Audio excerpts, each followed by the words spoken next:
శుక్రవారమున మనము చేయవలసిన స్తుతులను జరిగించుకుందాం. నాతో కలిసి ప్రభువును స్తుతించండి. ప్రభువా, తోటలో నీవు ఈ గిన్నె నా యొద్ద నుండి తొలగిపోనిమ్ము అని ప్రార్థించినావు. మా పాపముల వలన నీకు ఎంతో బాధ కలుగబట్టి శ్రమ తొలగకపోయినను ప్రార్థించినావు, సహించినావు కనుక నీకు మా నమస్కారములు. తండ్రి, మా పాపము వలననే నీకు అంతరంగములో శ్రమ, మనస్సులో శ్రమ, శరీరములో శ్రమ గనుకనే నీ రక్తము చెమటగా వచ్చినది.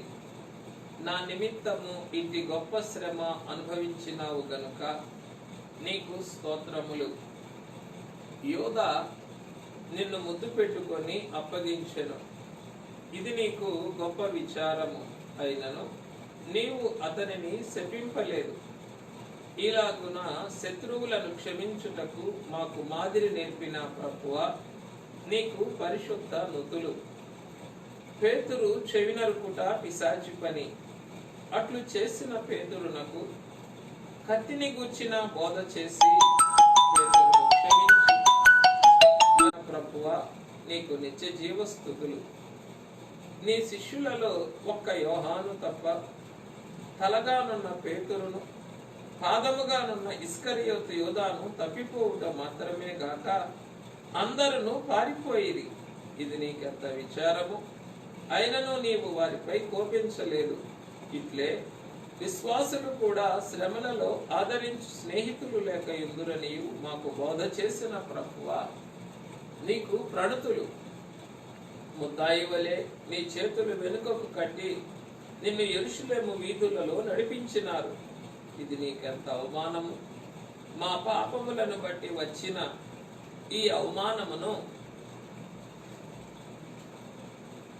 భరించి పరలోకములో మేము ముద్దాయిలము కాకుండా చేసిన దేవా, నీకు సాష్టాంగ నమస్కారములు. తండ్రి, నేరస్తులమైన మేము, ఆ ప్రజలు, ఆ ప్రధాన యాజకులను రేపు పరలోకములో నీ ఎదుట నేరస్తుల వలె నిలువబడకుండా చేయుటకే నేరము లేని నీవు నేరస్తుని వలె ప్రధాన యాజకుల ఎదుట నిలువబడిన ప్రభువా, నిన్ను మేమెట్లు స్తుతింపగలము గనుక మీకే మా హృదయపూర్వక వందనములు అర్పించుచున్నాము. పెండ్లి కుమారుడు అయిన తండ్రి, నీ ముఖముపై ముసుగు వేసిరి.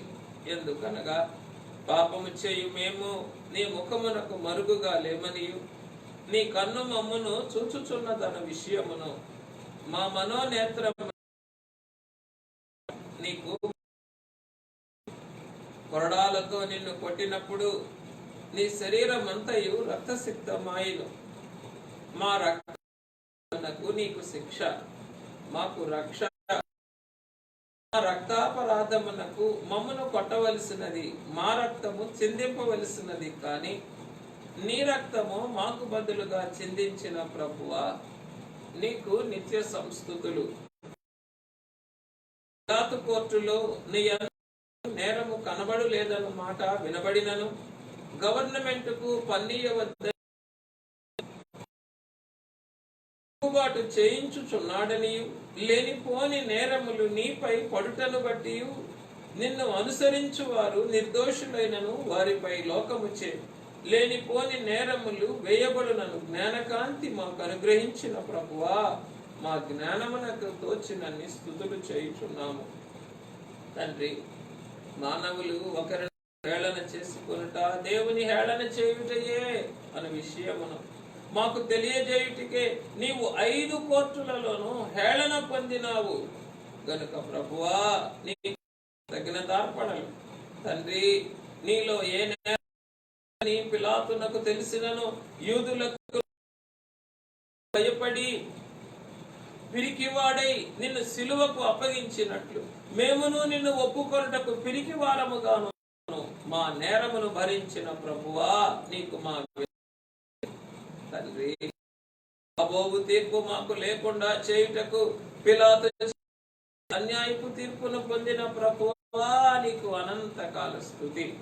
నీ స్వజనులకు యూదుల వలన నీవు పిలువగా వచ్చి తప్పి పారిపోయిన విశ్వాసుల వలన నిన్ను విడిపింపవలసిన రోమా ప్రభుత్వపు వారైన పరజనుల వలన నీకు సిలువ, నిన్ను సిలువ వేసిన పై గుంపులలో మేము లేకుండానట్లును, నీ శ్రమ తగ్గించిన వారి గుంపులో మేము ఉండగలుగునట్లును నీ దీవెన మాకు అనుగ్రహింతువని నమ్మి ప్రభువా నిన్ను ఘనపరచుచు వందించుచున్నాము. తండ్రి, మేము 10 ఆజ్ఞలకు విరోధముగా చేసిన పాపములన్నీ నీ మీద సిలువగా నెత్తబడెను. అందరి పాపములు కలిసి ఒక భారమైన సిలువగా నీపై బడెను. మేము గ్రహింపలేనంత భారమైన సిలువ మా రక్షణ నిమిత్తమై మోసిన ప్రభువా నీకు మా మనసు సమర్పింపగలిగినన్ని స్తుతులు చెల్లించుచున్నాము. తండ్రి, కన్నా ఎక్కువ శ్రమను పొందలేరు. ఎవరైనా శ్రమను పొందిన ఎడల తమ ఒక్కరి కొరకే పొందగలరు గాని నీవలే గతించిన వారి నిమిత్తమును వారి నిమిత్తమును అనగా అన్ని కాలములలో గల జనులందరి నిమిత్తమును శ్రమ పొందలేరు. చరిత్రలో ఎక్కడనో ఎన్నడనో లేని గొప్ప శ్రమ చరిత్ర మా కొరకు పొందిన ప్రభువా నీకు మంగళ స్తోత్రములు, మంగళహారతులు. తండ్రి, మా చెడుగును నీపై వేసుకుని సిలువను భరించి సిలువ దగ్గర విశ్వాసికి హాయినిచ్చిన ప్రభువా నీకు మా ఆనంద స్తోత్రములు. తండ్రి, కొట్టి ముండ్ల కిరీటము పెట్టి కల్వరి కొండపై నున్న సిలువపై పరుండబెట్టి నీ చేతులలోను కాళ్లలోను మేకులు కొట్టి నీ శరీరం అంతటిని బాధించుట చూడగా నా చేతులతోనూ పాదములతోనూ నా శరీరం అంతటితోనూ నేను చేసిన పాపమునకు శిక్షను భరించిన ప్రభువా నా ప్రాణముతోనూ ఆత్మతోనూ శరీరమంతటితోనూ నిన్ను స్తుతించుచు నీ సిలువ ఎదుట సాగిలపడుచు ఉన్నాను. తండ్రి, సిలువకు అంటగొట్టిన బాధ, ఆ సిలువను ఎత్తి గోతిలో నిలువబెట్టినప్పుడు బాధ, మేకులు నిన్ను లాగి పట్టినప్పుడు నీకు బాధ, తలపై ముండ్ల కిరీటము కదులుట వలన బాధ, నా కొరకు నన్ను ఎక్కువగా ప్రేమించుటను బట్టి సంతోషముతో భరించిన ప్రభువా నీ రుణములు తీర్చు. తండ్రి, ప్రక్కలో బెళ్ళెపు పోటు వలన రక్తము కార్చి సాతాను ప్రక్కను దాని సహవాసములోనున్న వారిని నీ ప్రక్కకును నీ సహవాసమునకును ఆహ్వానించి విశ్వాసికి ఎంతో సంతోషము కలిగించిన ప్రభువా నీకు నిత్య మంగళ స్తోత్రములు.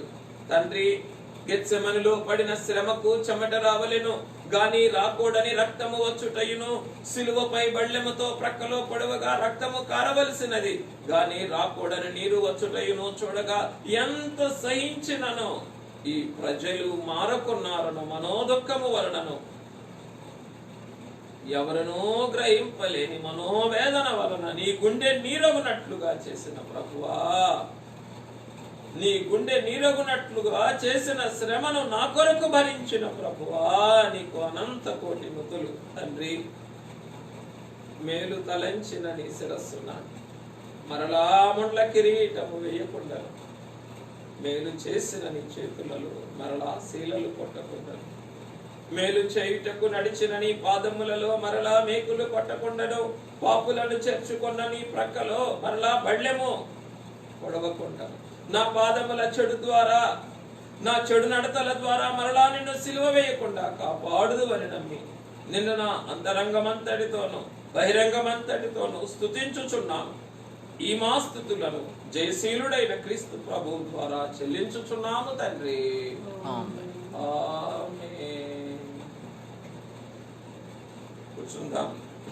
నా రుణము తీర్చిన నా దేవా నా ప్రభువా నీ రుణము తీర్చగలనా,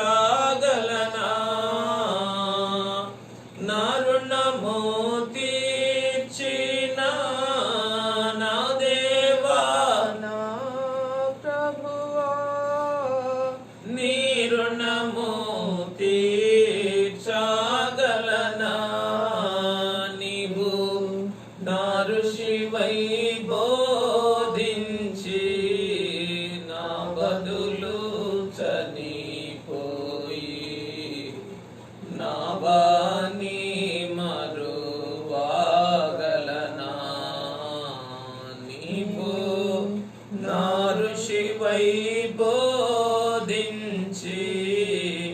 నా బదులు చనిపోయి నా వాణి మరువాగలనా మూడు సిలువలు మోసితివా నాకై మూడు సిలువలు మోసితివా.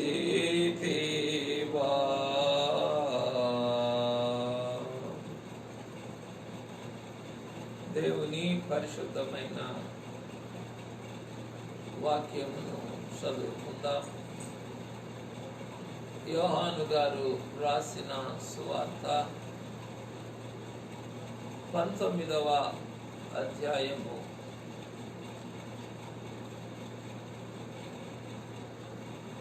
14వ వచనము చదువుకుందాం. యోహాను సువార్త 19వ అధ్యాయము 14వ వచనం. ఆ దినము పస్కాను సిద్ధపరచు దినము. అప్పుడు ఉదయము 6 గంటలు కావచ్చును. అతడు, ఇదిగో మీ రాజు అని యూదులతో చెప్పగా. ప్రార్థన చేసుకుందాం. పెండ్లి కుమారుడు అయిన తండ్రి, ప్రాణప్రియుడు అయిన తండ్రి, నా నిమిత్తము మా నిమిత్తము నాయన లోకమెరుగని, మానవలోకమెరుగని, మానవ జ్ఞానమెరుగని, మానవ అంతరంగము ధ్యానించలేని, సహించలేని భారమైన శ్రమను నాయనా మహోన్నతమైన సిలువను నా కొరకు భరించి అయ్యా పాపయాగము తీర్చిన పెండ్లి కుమారుడా, నీకు స్తోత్రములు స్తోత్రములు స్తోత్రములు. దేవుని నీతిని తీరుండవుగా నెరవేర్చిన తండ్రి, తండ్రి యొక్క రక్షణ సంకల్పను దీనుడవుగా సంపూర్తి చేసిన తండ్రి, మీకు వందనములు వందనములు వందనములు.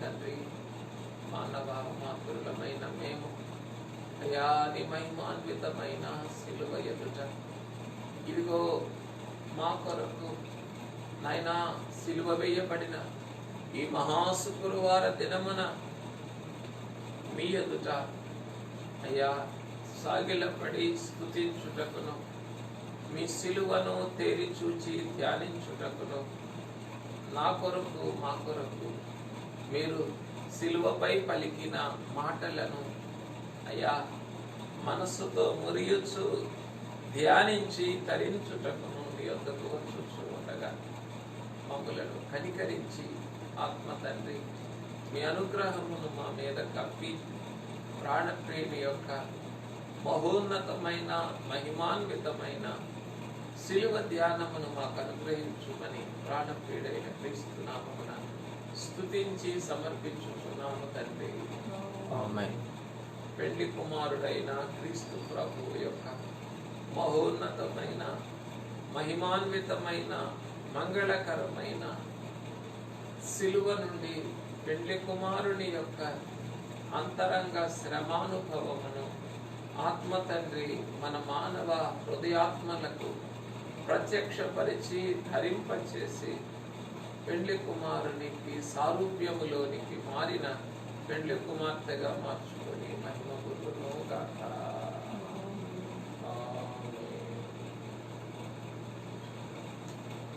నేను మీలో మీరు నాలో, నేను మీలో మీరు నాలో మిళితమై నివసింతుమన్నా,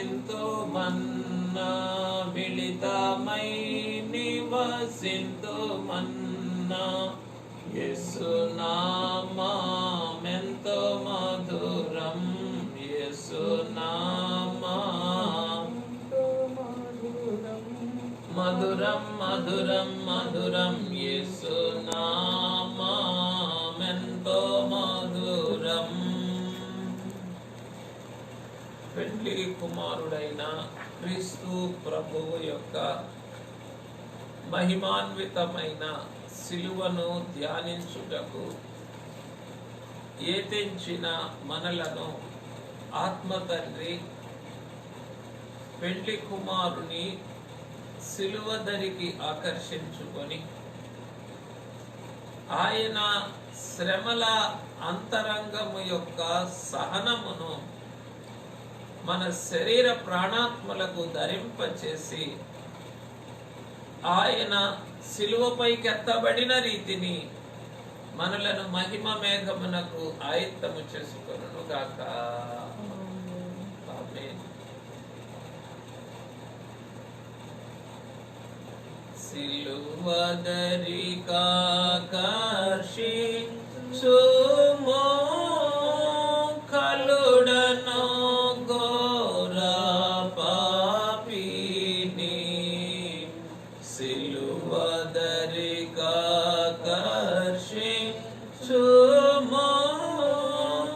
కలుడను ఘోర పాపిని. కలుషములు విడశక్తి నీయుమో సిలువాధ్యానమునా కల్వరి గిరి చేరు మనసా శివాసరసా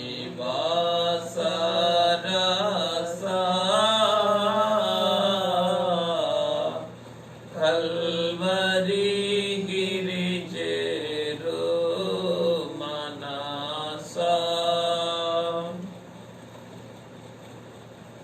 పరిశుద్ధాత్మ తండ్రి, ఈ దినము పెండ్లి కుమారుడైన క్రీస్తు ప్రభువు యొక్క మహిమాన్వితమైన సిలువ యొద్దకు మనలను ఆకర్షించుకున్నారు. అపోస్తలుడైన పౌలు గారు ప్రభువు యొక్క సిలువను ధ్యానిస్తూ వివరిస్తూ సిలువ యూదులకు అభ్యంతరము, సిలువ జ్ఞానులైన గ్రీసు దేశస్థులకు గ్రీకులకు వెర్రితనము, గాని విశ్వసించుచున్న అలాగుననే రక్షింపబడుచు ఉన్న మనకు దేవుని శక్తి అని ఆత్మ తండ్రి పౌలు గారి ద్వారా వ్రాయించారు. కనుక పెండ్లి కుమారుడైన క్రీస్తు ప్రభువు యొక్క మహిమాన్వితమైన సిలువ యొద్దకు పరిశుద్ధాత్మ తండ్రి మనలను ప్రేమించి ఈ దినము ఈ కష్టకాలములోను మనలను ఆయన సిలువ యొద్దకు సమకూర్చారు. ఇది మన ఆత్మలకెంతో ఆనందదాయకమైన అనుభవము. ఎందుకనగా నిత్యము ప్రాణప్రియుని రక్తధారల చేత శుద్ధి చేయబడుచు అన్ని గండముల నుండి విపత్తుల నుండి సంరక్షించబడుచు రక్షించబడుచు ఉన్న మనకు ఆయన సిలువ మనకు దేవుని శక్తి అయి ఉన్నది. కనుక మనమందరము కూడా ఈ దినమున ఆయన సిలువ ఎదుట సాగిలపడి ప్రభువును స్తుతించవలసిన వారమై ఉన్నాం. అయ్యా, ఇది నీవు నా కొరకు ఏర్పాటు చేసిన this is the power house, నా శరీర ప్రాణాత్మల యొక్క సంపూర్ణత కొరకు నీవు ఏర్పాటు చేసిన ఒక గొప్ప శక్తి కేంద్రము ఇది. ఇది సిలువ. నీకు శ్రమ, నాకు ఆనందము. నీకు అవమానము, నాకు మహిమ. నీకు ప్రాణము దారపోయినంత వేదన, వ్యసనాక్రాంతుడుగా నీవు మారిన స్థితి నాకు దేవుని శక్తి. అయ్యా, ఇంతటి మహిమాన్వితమైన శిలువ యొద్దకు ఈ దినము నన్ను ఆకర్షించినావే తండ్రి, నీకెన్ని వందనములు అని ప్రభువును మనము స్తుతించవలసిన వారమై ఉన్నాం. కనుక ప్రియమైన వారులారా, కొద్దిగా ఈ శిలువ చరిత్రను ధ్యానం చేసుకొని ఆ తదుపరి ఆయన శిలువపై పలికిన 7 మాటలను మనము వివరించుకుందాం. ఆయన గొప్ప గురువారము తన శిష్యులలో 2 పంపి ఏం చేశారు? ఆయన గొప్ప సామగ్రితో నిండినటువంటి గదిని మీకు చూపించును అని చెప్పి అక్కడ పస్కా విందు కొరకు సిద్ధపాటు చేయమన్నారు తన శిష్యులలో 2 పంపి. ఎప్పుడు? గురువారము. కనుక ఈ గురువారము అనగా నిన్నటి దినము ఆయన పస్కా పండుగను తన శిష్యులతో కూడా ఆచరించి ఆ భోజన పంక్తిలో నుండి లేచి శిష్యుల యొక్క పాదములు కడిగి ఆ పస్కా భోజనములో తన శరీర రక్తములను ఇమిడ్చి ప్రత్యేకముగా వారికి అందించి ఆయన తను తాను సిద్ధపరుచుకున్నారు. ఈ దినమున మన నిమిత్తము వధించబడుటకు. మరి నిన్నటి దినము మనము ధ్యానించుకొనిన రీతిని ఆయన బ్రతికి ఉండగానే తన పరిశుద్ధమైన శరీరమును రక్తమును శిష్యులకు ఇచ్చుట ద్వారా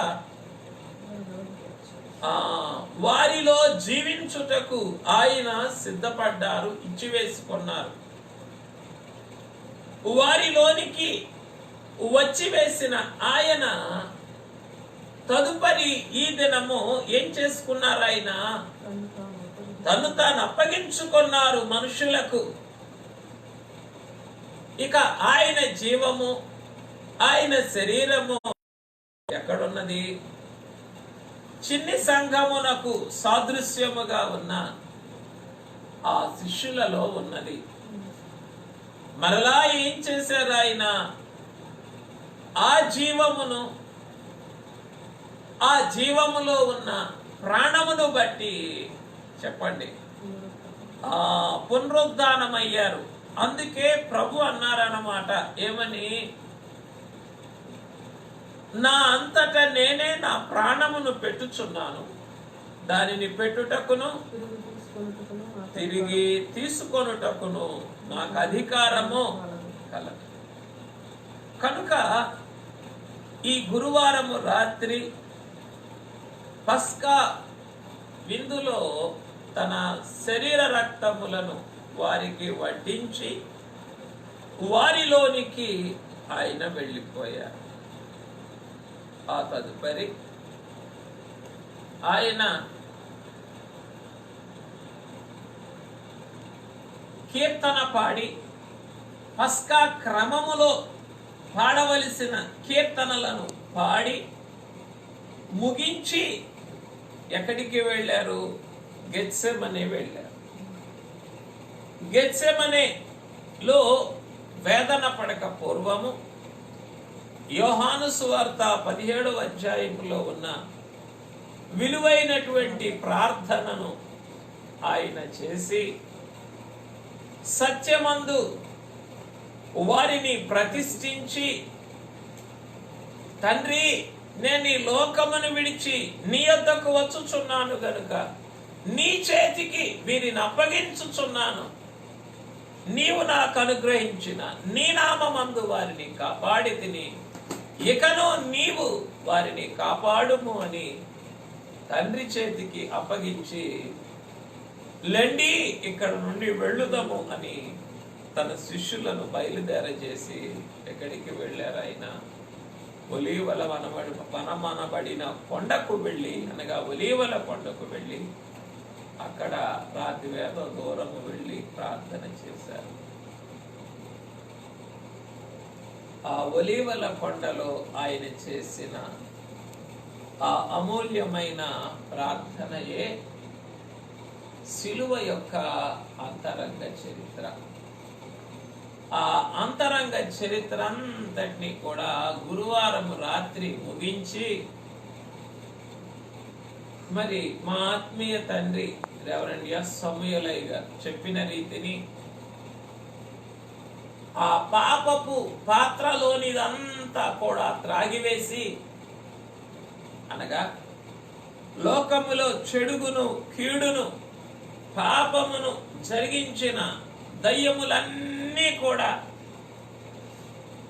అవి జరిగించిన చెడుగంతటిని తెచ్చి ఆ పాత్రలో వేసినప్పుడు ఆ పాత్రలోనిదంతా కూడా తండ్రి, పెండ్లి కుమారుడైన తండ్రి మన నిమిత్తము త్రాగివేసి ఏమయ్యారైనా? పాపయ్యారా? పాపముగా చేయబడ్డారు. పాపి కాలేదు కానీ పాపముగా చేయబడ్డారు. ఆ పాపముగా చేయబడిన కుమారునిపై తండ్రి తన ఉగ్రతంతటిని కూడా ఈ దినమున కుమ్మరించారు. ఈలాగున గురువారము రాత్రే ఆయన శిలువ యొక్క అంతరంగ చరిత్రను ముగించారు. ఆ క్రమములో ఏం చేశారట? లోకములో ఉన్న పాపమంతటిని మోసుకులారా, ఈ పాత్రలో పోసినటువంటి దయ్యములారా, మీరు తెచ్చిన పోసిన కలిగించిన చెడుగంతటిని కూడా నేను మృంగివేసి నా బిడ్డల పక్షముగా దానిని లోకములో లేకుండా చేశాను గనుక మీరేమైపోయారు? ఓడిపోయారు. ఎందుకని? మీరు తెచ్చిన పాపమంతా కూడా నేనేం చేశాను? త్రాగివేశాను, లేకుండా చేశాను. కనుక ఇక నేను చెప్పినట్లు మీరు చెయ్యాలి. నా పిల్లలు ఏం చేయలేరు, నన్ను సిలువ వేయలేరు అని చెప్పి ఏం చేశారట? దయ్యాల్ని కట్టగట్టి కొన్నిటినేమో యెరూషలేములోనికి, కొన్నిటినేమో తోట వెలుపలికి, కొన్నిటినేమో 5 కోర్టులలోనికి, కొన్నిటినేమో హేళన చేయుటకు త్రోవ ప్రక్కన ఉన్న వారిలోని, కొన్నిటినేమో కల్వరి కొండ మీదకు విసిరివేశారట.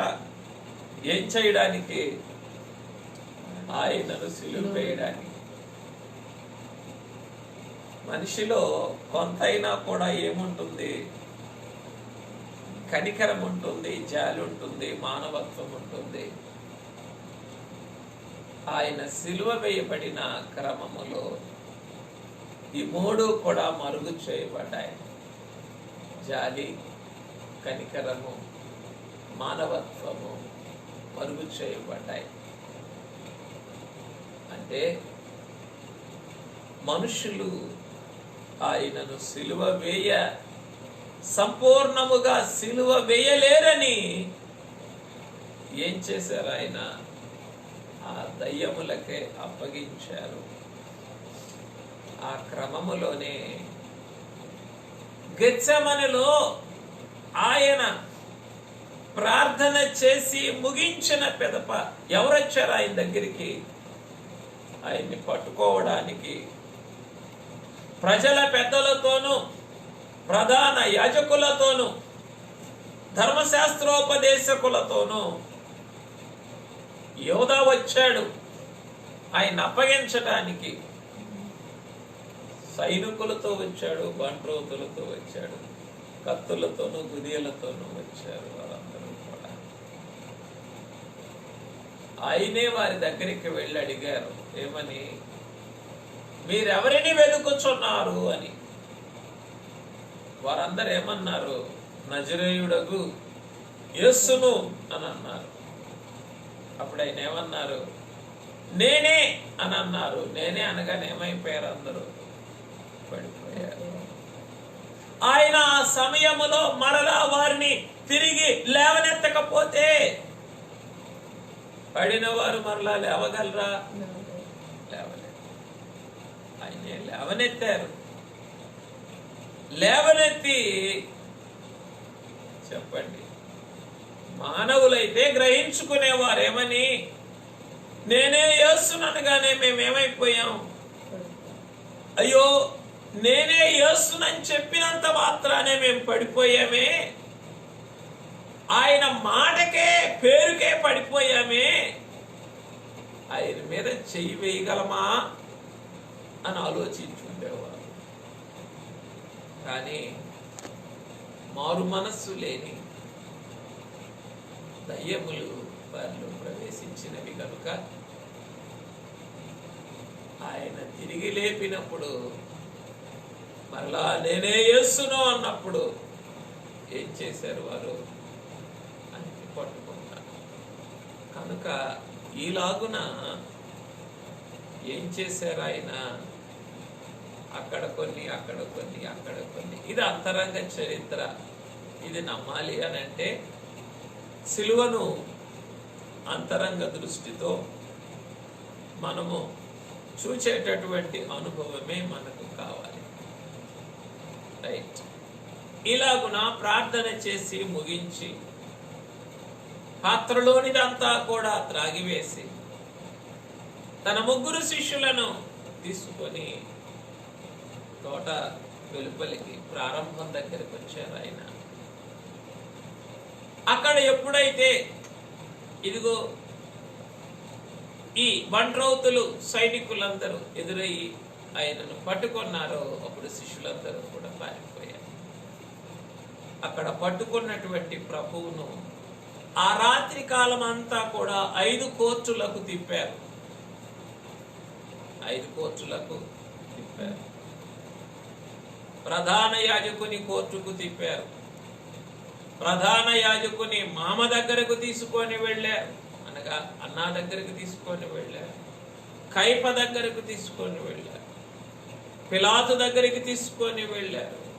హేరోదు దగ్గరికి తీసుకొని వెళ్ళారు. చివరిగా మరలా హేరోదు దగ్గర నుండి పిలాతు దగ్గరికి ఆయన తీసుకొని వెళ్ళారు. ఈ 5 కోర్టులలో కూడా ఆయన అన్యాయపు తీర్పును పొందారు. 5 కోర్టుల్లో కూడా ఆయన అన్యాయపు తీర్పును పొందారు. పొంది మన నిమిత్తము ఏం చేశారు ఆయన?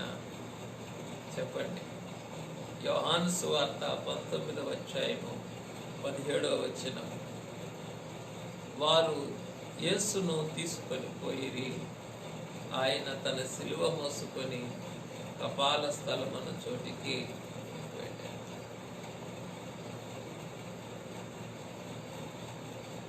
వారే తీసుకొని వెళ్ళగలరు, ఏం చేయలేరు. వారు సిలువను మోపలేరు, సిలువను ఆయన పైకి ఎత్తలేరు. ఈ మాటలన్నీ కూడా ఆయన తనంతట తానుగా భరించినటువంటి శ్రమను, అలాగే దయ్యములు ఎలాగున మానవ హృదయములను కఠినపరిచినవో ఆ చరిత్రను మనకు రుజువు చేసేటటువంటి వాక్యములు. వారు యేసుని తీసుకొని పోతే ఆయన తన సిలువను మోసుకుంటూ వెళ్ళారు. ఆయన తన సిలువను మోసుకొని వెళ్ళని ఎడల ఎవరైనా మోయగలరా? ఎవరైనా కల్వరి కొండకు కపాల స్థలమునకు తీసుకొని వెళ్ళగలరా? వెళ్ళలేరు. కనుక ఆయనే మోసుకుంటూ వెళ్ళారు. ఉదయం 6 గంటలకు నిర్ధారణ అయింది. ఏమని? ఆయన్ని సిలువ వేయాలి అని నిర్ధారించారు. ఆ తదుపరి యెరూషలేము వీధులలో ఆయనను ఈడ్చుకుంటూ తీసుకొని వెళ్ళారు. యెరూషలేము వీధులన్నీ కూడా రక్తసిక్తమైపోయినాయి. మరి ఈలాగున ఆయనను 9 గంటలకు సిలువ వేశారు.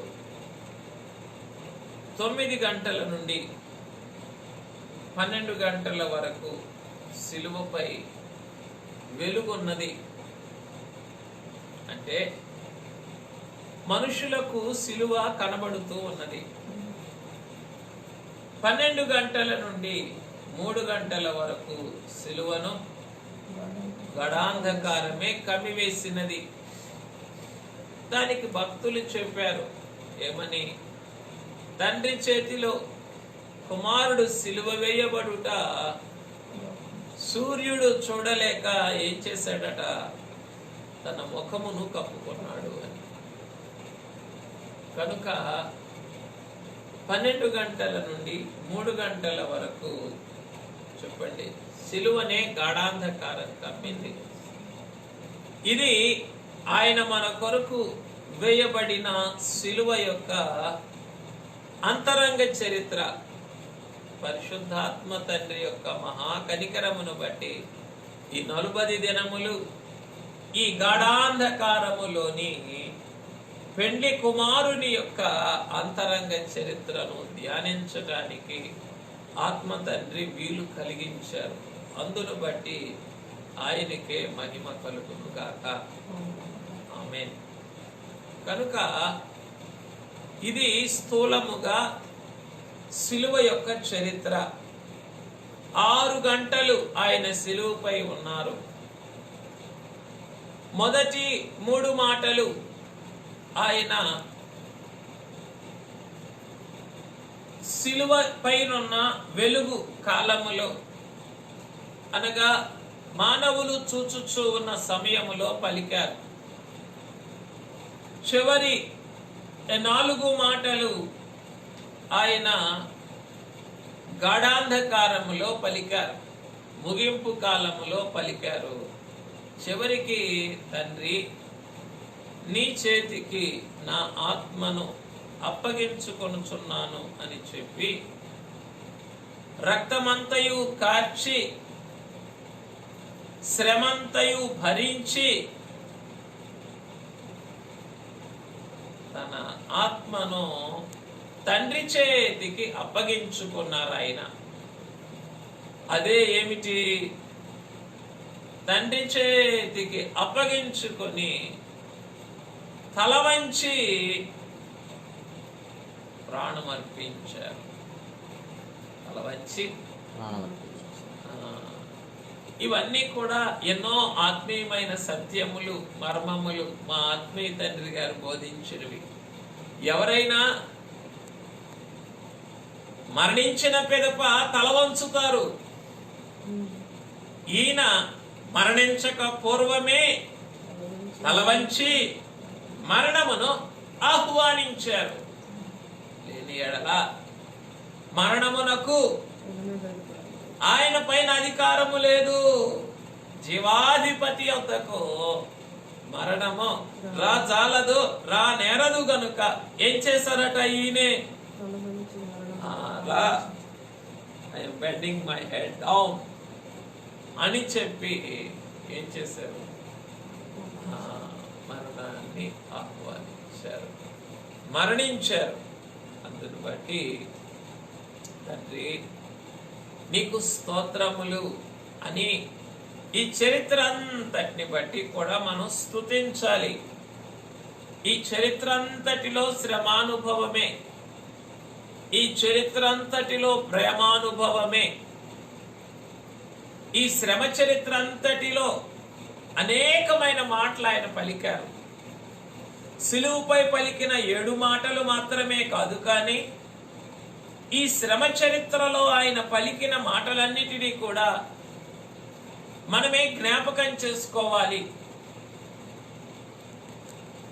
మొదటిగా గెత్సెమనేలో తన ప్రార్థన మధ్యలో ముమ్మారు వచ్చి పేతురుతో పలికిన మాటలు జ్ఞాపకం చేసుకోవాలి. ఒక్క గడియ అయినా నాతో మేలుకొని ఉండలేరా? అయ్యా, మీరు శోధనలో ప్రవేశించకుండా నిమిత్తము మెళకువగా ఉండి ప్రార్థన చేయండి. తరువాత మీరెవరిని వెదకుచున్నారు వారిని పలికిన పట్టుకొని వచ్చిన వారితో పలికిన మాట. మీరెవరిని వెతుకుచున్నారు అని అడిగిన తరువాత ఏం చెప్పారు ఆయన? మీరు నన్ను వెదకుచున్న ఎడల వీరిని పోనీయుడి. ఆ మాట మన జీవిత కాలము పొడుగునా కూడా మన బ్రతుకులోని ప్రతి బంధకము ఎదుట ఆ మాట మారుమ్రోగుతూ ఉంటుంది ఎప్పుడు. ఏ మాట? వీరిని పోనీయుడి, పోనీయుడి. లేని ఎడల we can never ever escape any tiniest snare that is pouncing upon us. మన కొరకు పొంచి ఉన్నటువంటి, మన మీద పడేటటువంటి మన బ్రతుకులోని ఏ చిన్న ఉచ్చును కూడా మనం తప్పించుకోలేము. ప్రభు ఆ మాట కనుక పలకని ఎడల, ఏ మాట? రైట్. ఆ తదుపరి వారితో ఆ మాటలు పలికి తనను ముద్దు పెట్టుకొని వచ్చినటువంటి యూదాతో, చెలికాడా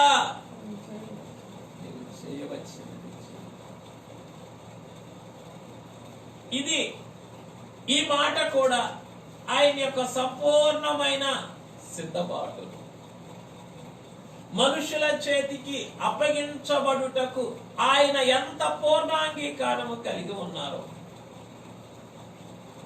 తరువాత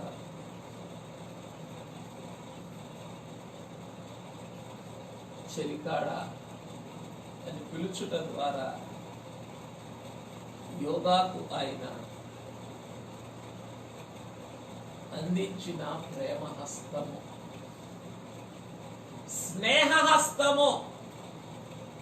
ఆ మనుషుడు పుట్టి ఉండని ఎడల అతనికి మేలు. ఏ మనుషుడైతే పుట్టి ఉండకపోతే అతనికి మేలు. ఆ మనిషికి ఆయన తన పిలుపుతో అందించుచు ఉన్న స్నేహ హస్తము. తరువాత ముమ్మారు బొంకిన పేతురు వైపు ఆయన చూచిన ఆయన జాలిగల దృష్టి, కరుణా దృష్టి, పేతురు వైపు చూచిన ఆయన కను దృష్టి.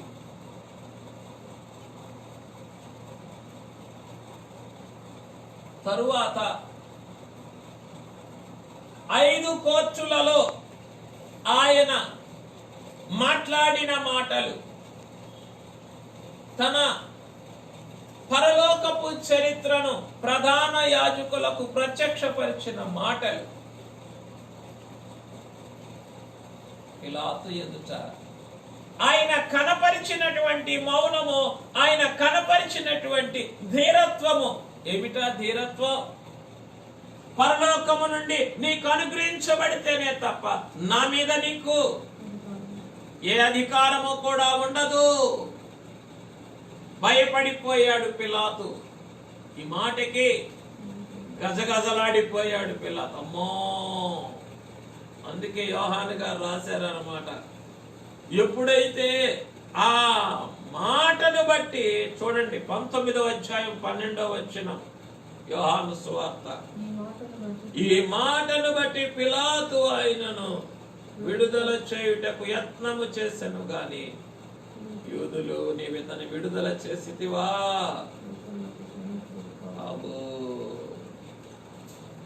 భయపడిపోయి విడుదల చేయాలనుకున్నాడు. పైనుండి నీకు ఇయ్యబడి ఉంటేనే తప్ప నా మీద నీకు అధికారమును కూడా ఉండదు.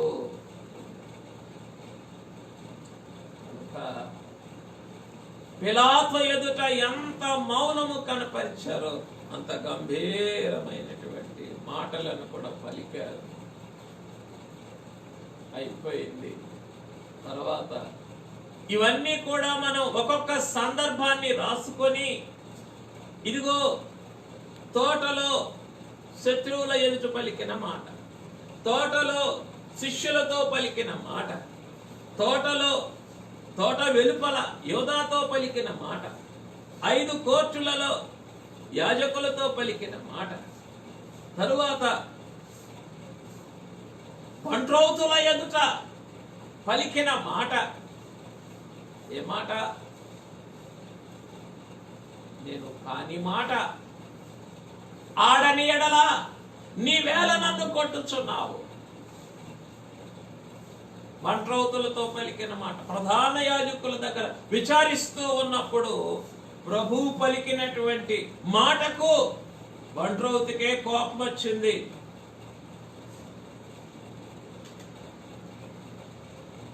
ఏమని పలికారు ఆయన?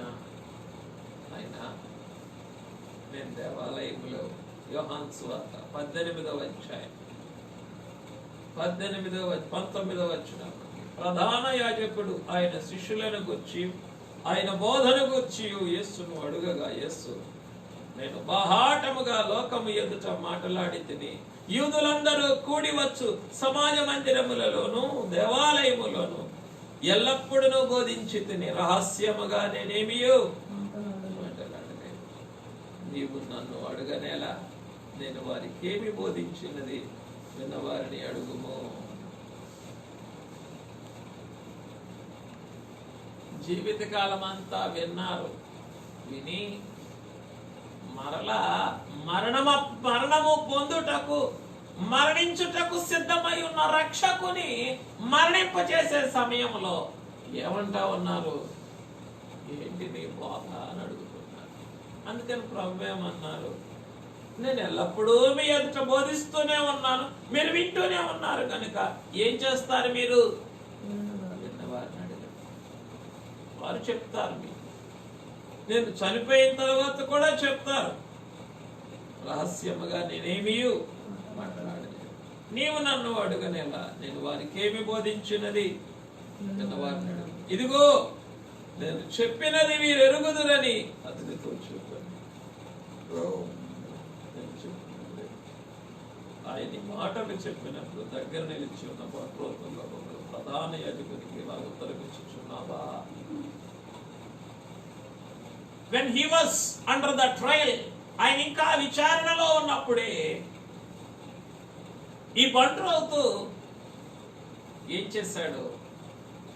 నేరస్తునిగా నిర్ధారించి విచారణలో తీర్పు రాక మునిపే ప్రభువును శిక్షించడానికి పూనుకున్నాడు. అది మానవులు చేసేటటువంటి పని కాదు.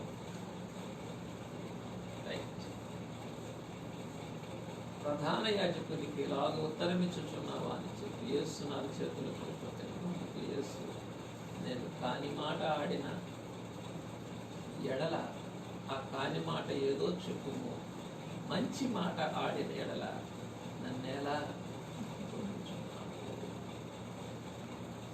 ఎంత సాత్వికంతో కూడిన మాట. అంటే మరి ఇవన్నిటినీ కూడా వరుసగా రాసుకొని ధ్యానం చేయాలి మనం. అయ్యా, లోకంలో నాకు చెప్పబడేటటువంటి మంచిని అనేక మారులు అంగీకరించను. నాకు కలిగినటువంటి అభ్యంతరాన్ని బట్టో, నాకు కలిగినటువంటి అతిశయాన్ని బట్టో నేనేం చేయను. నాకెవరైనా మంచి చెప్తూ ఉన్నప్పుడు నేను అంగీకరించను. నేను అంగీకరించని ప్రతి మారు కూడా ఏం చేస్తూ ఉన్నాను? నిన్ను అరచేతులతో కొడుతూ ఉన్నానయ్యా. అయ్యా నన్ను క్షమించు, నన్ను క్షమించు. మంచి మాట ఆడిన ఎడల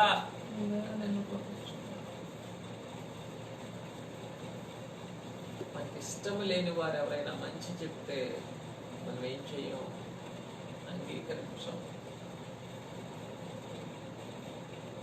అదే ఏమిటి ఆయన చేతులు. రైట్, ఇక్కడ ప్రభు పలికిన మాట. తరువాత యెరూషలేము వీధులలో ఆయన్ని తీసుకొని వెళ్ళొచ్చు ఉన్నప్పుడు అమ్మా ఏమన్నారు ఆయన? ఇదిగో నా కొరకు యెరూషలేము కుమార్తెలారా, నా కొరకు ఏడవకుడి, గాని మీ కొరకును మీ కొరకును మీ పిల్లల కొరకును మీరు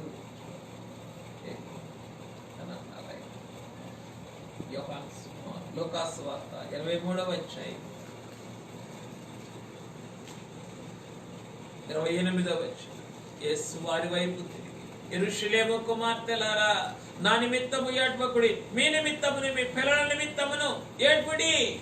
ఇదిగో గొడ్రాండ్రును కరణి గర్భములను పాలియని స్థనములను ధన్యములైనవని చెప్పు దినములు వచ్చుచున్నవి. ఎక్కడ పలికిన మాటలు ఇవి?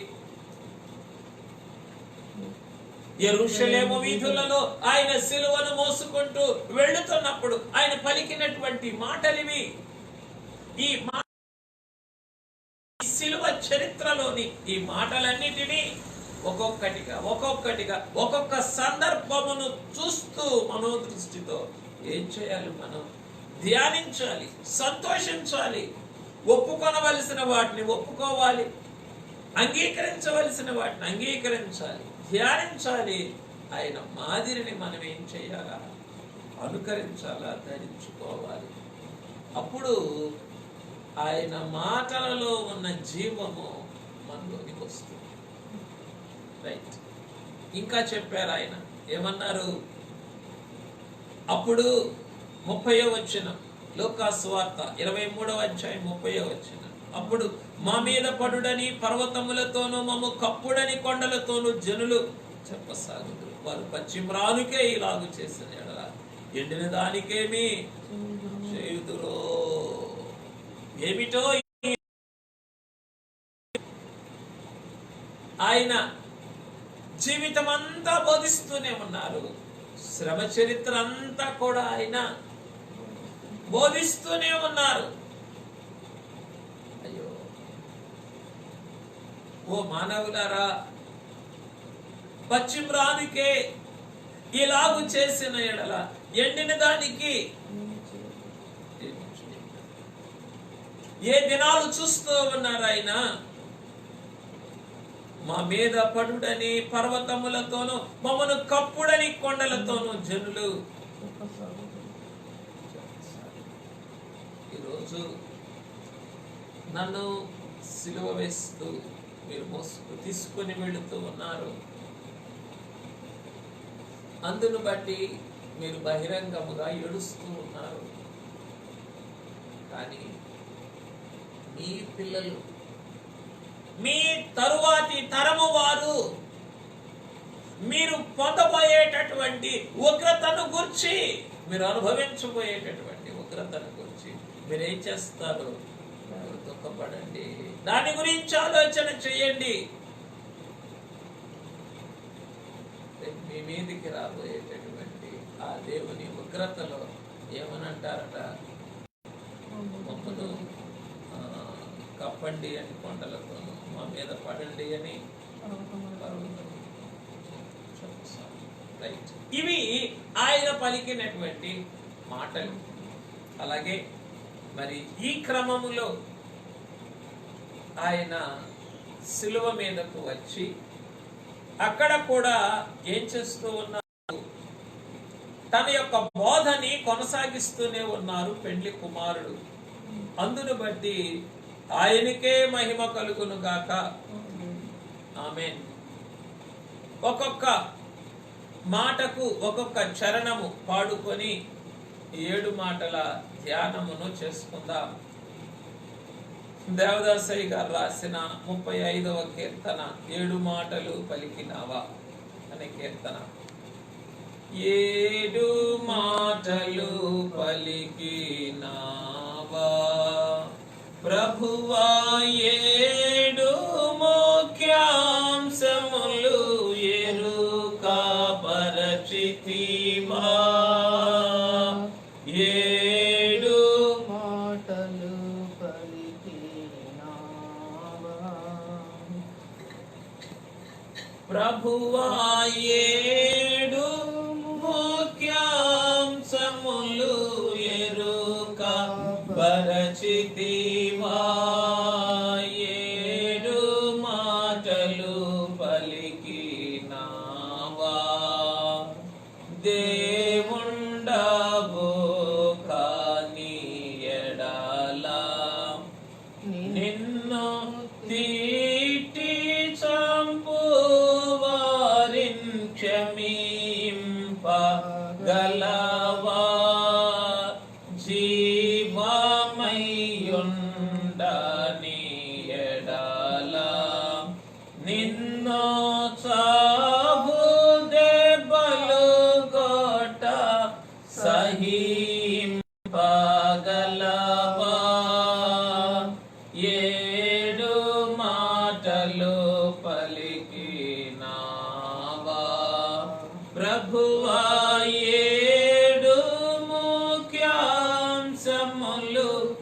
ఎరుక పరచితివా. 7 మాటలు పలికినావా. మొట్టమొదటి గురించి తండ్రి గారు రాసినటువంటి వచనము, దేవుండవు కాని ఎడల నిన్ను తిట్టి చంపు వారిని. తిప్పి అని ఉన్నది, దానిని తిట్టి అని కూడా మార్చుకొనవచ్చు సరైన అర్థమునకు. మీకు అంగీకారం అయితే అలా మార్చుకోండి. నిన్ను తిట్టి చంపు వారిని క్షమించగలవా. జీవమై ఉండని ఎడల నిన్ను సావు దెబ్బలు గొట్ట సహింపగలవా. ఆయన 9 గంటలకు సిలువ వేయబడినారు. అలంకార రీతిని చెప్పుకుంటే గురువారము సాయంకాలము మనుషులకు అప్పగించబడ్డారు. బహుశా గురువారము మనుషులకు అప్పగించబడ్డారు, శుక్రవారము సిలువకు అప్పగించబడ్డారు, అంటగొట్టబడ్డారు. గురువారమేమో మనుషుల చేతికి అప్పగించబడ్డారు, శుక్రవారమో సిలువకు అప్పగించబడ్డారు. ఇక మనుషుల ప్రమేయము అయిపోయింది సిలువ వేయడంతోనే. ఇక అక్కడ ఏం చెయ్యాలైన జనకులు అన్నారన్నమాట. ఏమన్నారంటే దేవదాసయ్య గారు, ఈ 40 దినములు ఆయన పొందిన శ్రమలు గాఢాంధకారమునకు చీకటికి సాదృశ్యముగా ఉన్నవి. ఈ చీకటి, ఈ గాఢాంధకారము ప్రతి దినము అధికమగుచు మంచి శుక్రవార దినమున ఈ శ్రమల మేఘము ఆయన పూర్తిగా కప్పివేసింది అని అన్నారు.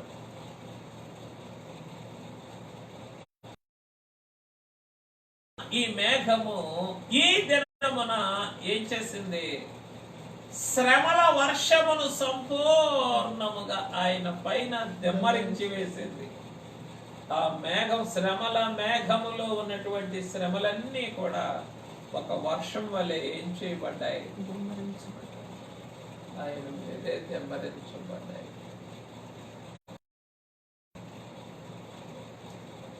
కనుక శ్రమ ప్రమాద మూలము బల్కి అని ఒక భక్తుడు ఆంధ్ర క్రైస్తవ కీర్తనలో చక్కగా రాస్తారు. 180వ కీర్తనలో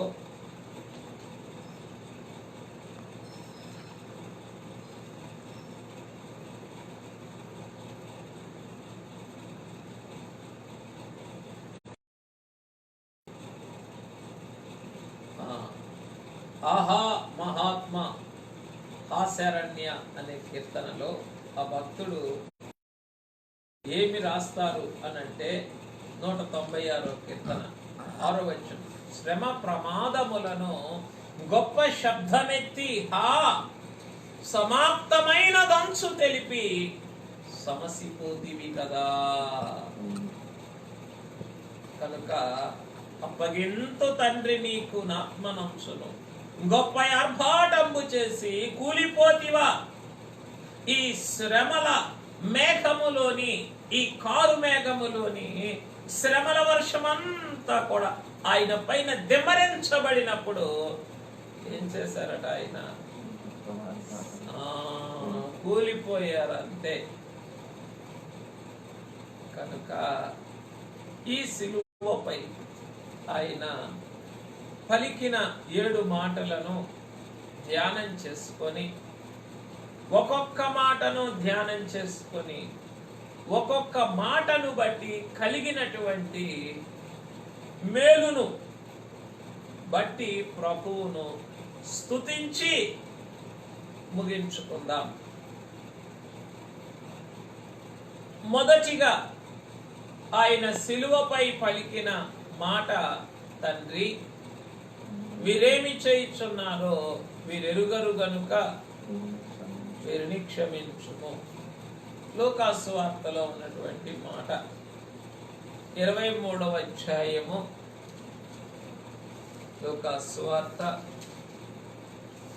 23వ అధ్యాయము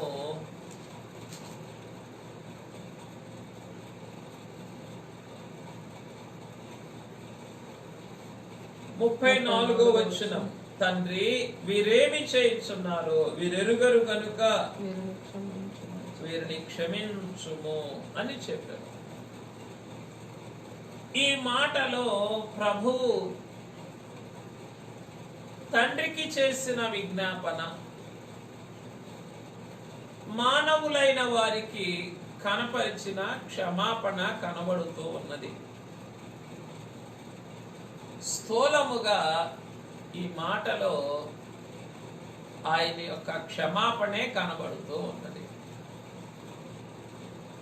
ఇప్పుడు ఈ 7 మాటలను కూడా ఆయన సృష్టి నిర్మాణము చేసిన 7 దినముల పనికి ఆయన 7 దినములలో పలికిన పలుకులకు అన్వయించి వీటిని వివరించుకుందాం.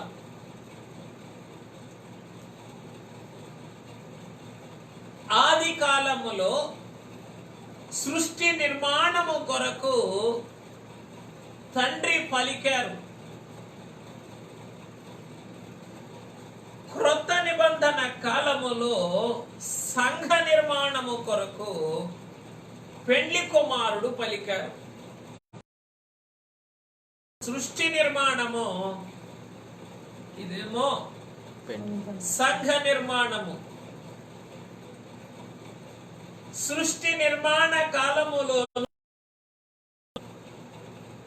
అగాధ జలములపై ఆత్మ అల్లాడుచు తండ్రి పలికిన మాటలకు కార్య సాధకునిగా నిలిచారు.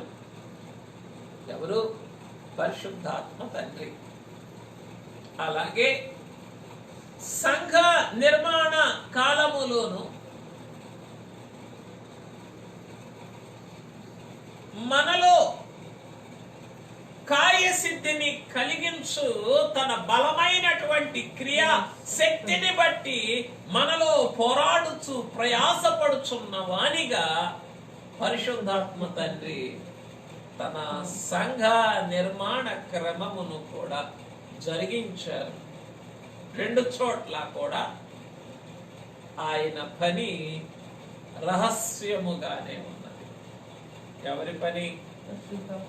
పరిశుద్ధాత్మ తండ్రి పని. స్తోత్రమని అనవద్దా? అయ్యా మీకు వందనాలు. పరిశుద్ధాత్మ తండ్రి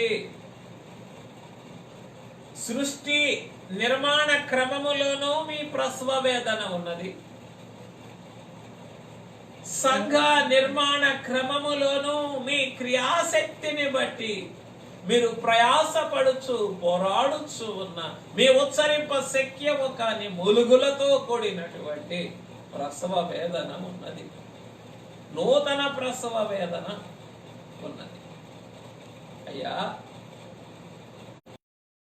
నిర్మాణ కాలములోనూ ఏ మట్టిలో నుండి అనగా ఏ మట్టి రేణువులలో నుండి నేడి లోకములోనికి కలగవలెనో ఉద్భవించాలో దానిని నీవు ముందుగానే చూచావు.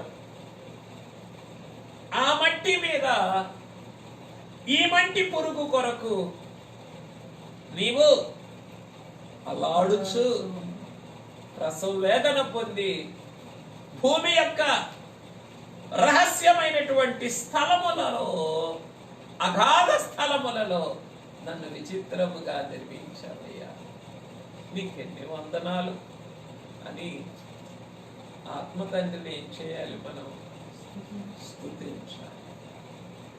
పెండ్లి కుమారుడా, సంఘ నిర్మాణ క్రమములో అయ్యా నీ రక్తము ద్వారా సృష్టిలో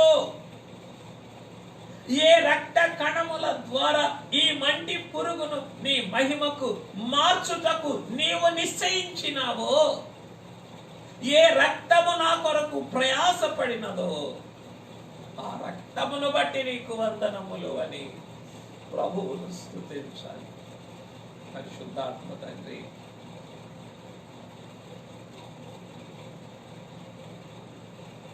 మా ప్రాణప్రియుని యొక్క రక్తధార జీవము, కొలతలేని రక్తధార జీవము ఏ రీతిని నాలో కార్య సాధకమై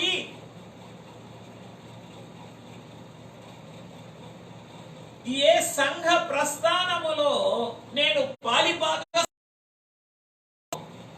నీవు నిర్ణయించావు, అందుకొరకు నీవు ప్రసవ వేదన పడ్డావు. పెండ్లి కుమారుని యొక్క సంఘ నిర్మాణ క్రమములు కనుక నీకు స్తోత్రములు అని ఏం చేయాల? ఉదయమంతట ప్రస్తుతించాలి. రైట్, ఇది ప్రారంభం. ఇప్పుడు ఈ సృష్టి నిర్మాణ క్రమాన్ని చూసి సంఘ నిర్మాణ క్రమాన్ని ధ్యానించుకుందాం. సృష్టి నిర్మాణ క్రమములో తండ్రి చేసిన పనిని, సంఘ నిర్మాణ క్రమములో కుమారుడు పలికిన మాటలను రెండిటినీ కూడా సమన్వయం చేసుకుంటూ పరిశుద్ధాత్మ తండ్రిని స్తుతించుకుందాం.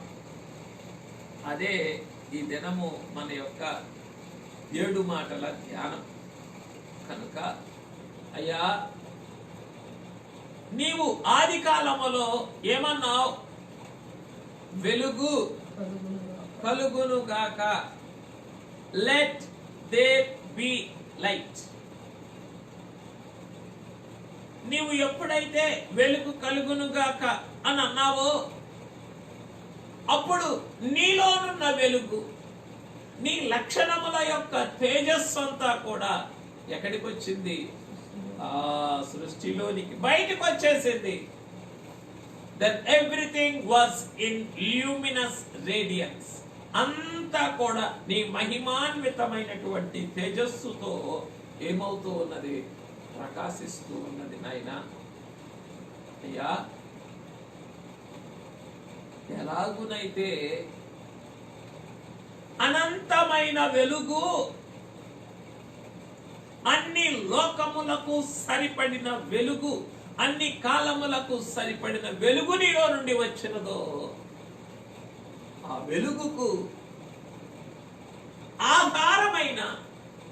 ఆ వెలుగుకు సాధనమైన, ఆ వెలుగుకు కేంద్రమైన క్షమాపణ వాక్కు, క్షమాపణ ప్రార్థన మా పెండ్లి కుమారుని నోట నుండి బయటకు రాగానే మానవలోకమంతటి మీదకు కూడా పరలోకపు తండ్రి యొక్క అనుగ్రహపు వెలుగు ఆవరించుకున్నది కదా అయ్యా. పాపపు చీకటిలో మూత వేయబడిన మానవలోకమంతటి మీదకు ఈ క్షమాపణ ప్రార్థన ఏం చేసింది? పరలోకపు వెలుగునే తీసుకొని వచ్చింది. అయ్యా, నీ వెలుగు కలుగునుగాక అని అన్నప్పుడు నీలోనున్న వెలుగు ఎలాగునైతే బయటికి వచ్చి కొలతలేని వెలుగుగా అన్ని కాలములకు, అన్ని లోకములకు సరిపడినంత వెలుగుగా అలుముకొని ఉన్నదో, పాప చీకట్లతో మూత వేయబడిన ఈ మానవ లోకము పైన పెండ్లి కుమారుని నోటిలో నుండి వచ్చిన ఈ క్షమాపణ ప్రార్థన కూడా అమూల్యమైనటువంటి వెలుగు వలె ఏమైపోయింది? లోకమంతటిని ఆవరించింది, పరలోకమంతటిని కూడా ఆవరించింది, పాతాళమంతటిని కూడా ఆవరించింది. ఇక ఆయన క్షమించలేని వారు ఎవరూ కూడా లేరు. Not even the devil, the root and cause of evil and sin in this world. ఈ లోకములో పాపమునకు మూలమైనటువంటి అపవాదికి కూడా దొరకగలిగినటువంటి క్షమాపణ ఎందులో ఉన్నది? పెండ్లి కుమారుడు కలిగిన ఆ మొదటి మాటలో ఉన్నది. అయ్యా, ఈ క్షమాపణ వెలుగును బట్టి, తండ్రి వెలుగును బట్టి సృష్టి కలిగితే, నీ క్షమాపణ వెలుగును బట్టి నూతన సృష్టిని నీవు కలిగించావు. ఇది నూతన సృష్టిని కలుగజేయుట కొరకైనటువంటి క్షమాపణ వెలుగు. తండ్రి మహిమాన్వితుడుగా వెలుగు కలుగునుగాక అని పలికి మానవ సృష్టిని, బహిరంగమైన సృష్టిని చేస్తే, నీవు మానవ మాతృడవుగా సిలువపై క్షమాపణ ప్రార్థన చేసి మహిమాన్వితమైనటువంటి సృష్టిని నీవు కలిగించినావయ్యా, నీకెన్ని వందనాలు అని చెప్పి ఏం చేయాలా? ఈ క్షమాపణ వాక్కుల ఎదుట, ప్రార్థన ఎదుట సాగిలపడాలి. మరలా చెప్తూ ఉన్నా, తండ్రి మహిమాన్వితుడుగా వెలుగు కలిగినగాక అని పలికినప్పుడు ఎలాగున మానవ సృష్టి, బహిరంగమైన సృష్టి కలిగినదో, పెండ్లి కుమారుడు మానవ మాతృనిగా చేసిన ఈ యొక్క క్షమాపణ ప్రార్థన మహిమాన్వితమైనటువంటి సృష్టినే కలిగించింది. అయ్యా, నీకు స్తోత్రము నాయనా.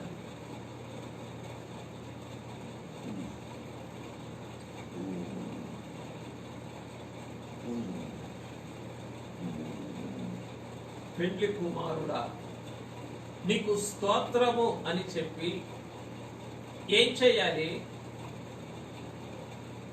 ఆ తండ్రి వాక్కులలో నుండి కలిగిన వెలుగును, కుమారుని వాక్కులలో నుండి కలిగిన క్షమాపణను రెండిటినీ కూడా సరిపోల్చుకొని, రెండిటిని కలిపి తండ్రిని కుమారుని స్తుతించాలి. అందుకే తండ్రి గారు అన్నారు, తండ్రికిని కుమారునికిని పరిశుద్ధాత్మకును జయము అని అన్నారు. పడదాం. తండ్రికి నీ, కుమారునికి నీ, పరిశుద్ధాత్మకును జయము. తండ్రికి నీ, కుమారునికి నీ, పరిశుద్ధాత్మకును జయము. ఇహ పరములయందు, ఇహ పరములయందు శాశ్వత కాలము జయము. సర్వ లోక ప్రభువునకు నా జయము. కనుక తండ్రికి, కుమారునికి, పరిశుద్ధాత్మకును శాశ్వత కాలము జయము అని మన జనకులే స్తుతించారు. దేనిని బట్టి? తండ్రి మాటను బట్టి కలిగిన వెలుగును, కుమారుని మాటను బట్టి కలిగిన క్షమాపణను, ఈ రెంటిని కూడా ఏకము చేసిన పరిశుద్ధాత్మ తండ్రిని చూచి మన తండ్రి గారు ఏమన్నారు? శాశ్వత కాలము నీకే జయము అని అన్నారు.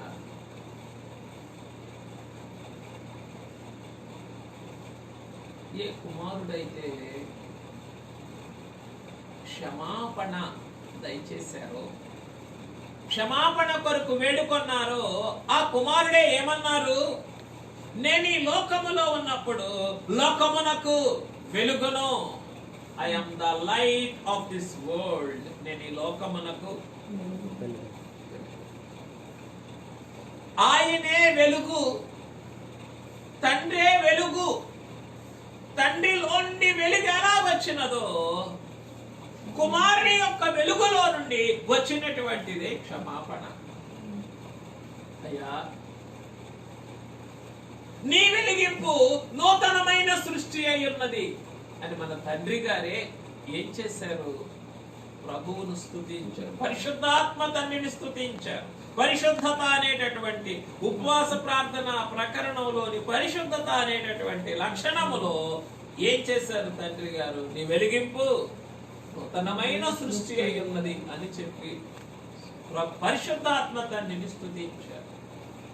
కనుక నేను ఈ లోకములో ఉన్నప్పుడు లోకములో ఉన్న తన వెలుగును తన క్షమాపణ ద్వారా అందించారు. ఏ క్షమాపణకి? వెలుగు వలె అన్ని లోకములను ఆవరించిన క్షమాపణ. వెలుగును చూచుట కన్నులకింపైనది, క్షమాపణను అందుకొనుట ఆత్మకింపైనది.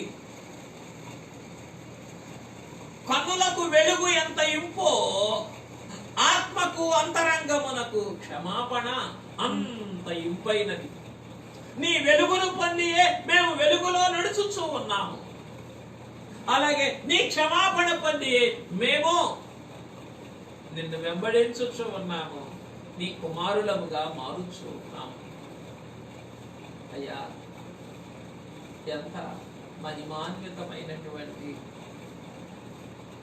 భాగ్యమును నీ మాటల ద్వారా, నీ అమూల్యమైన మాటల ద్వారా మా కొరకు మీరు సంపాదించి పెట్టారో ఏమి గ్రహించగలమయ్యా. మీకు వందనములు. పెండ్లి కుమారుడా మీకు స్తోత్రములు అని ప్రభువుని ఏం చేయాలి? మనం స్తుతించాలి. ఆయన పలికిన ఒక్కొక్క మాటలోని మాధుర్యమును అనుభవించాలి. మకరందమును వెలుపలికి తీసుకొని రావాలి మనం. ఇది మన పని. ముందే చెప్పుకున్నాం కదా, ఏమని? గ్రీసు దేశస్థులకు ఈ సిలువ వెర్రితనము, యూదులకు ఇది అభ్యంతరము, కానీ మనకు ఇది అయ్యా. ఈ మకరందమును, ఈ యొక్క సంపూర్ణమైన శక్తిని, బలమును వెలుపలికి తీసుకొని రావటమే నా పని. ఇది నా బాధ్యత, ఇది నా భాగ్యము. ఈ శక్తిని అందుకోవటం భాగ్యం కాదా? ఈ తేనెను ఆస్వాదించటము భాగ్యము కాదా? భాగ్యమే. కనుక దేవా నీకు స్తోత్రం, దేవా నీకు స్తోత్రం. నీ వెలుగును పొంది మేము వెలుగును, నీ క్షమాపణను పొందియే మేము నీ వైపు చూచుచూ ఉన్నాము. నీ క్షమాపణను పొందియే నీ రాజ్యమును చూచుచున్నాము. నీ క్షమాపణను పొందియే నీ నివాసమును చూచుచున్నాము. నీ క్షమాపణను పొందియే నీ రక్షణను కనులారా చూచుచూ ఉన్నాము. అయ్యా, నీకెన్ని వందనములయ్యా.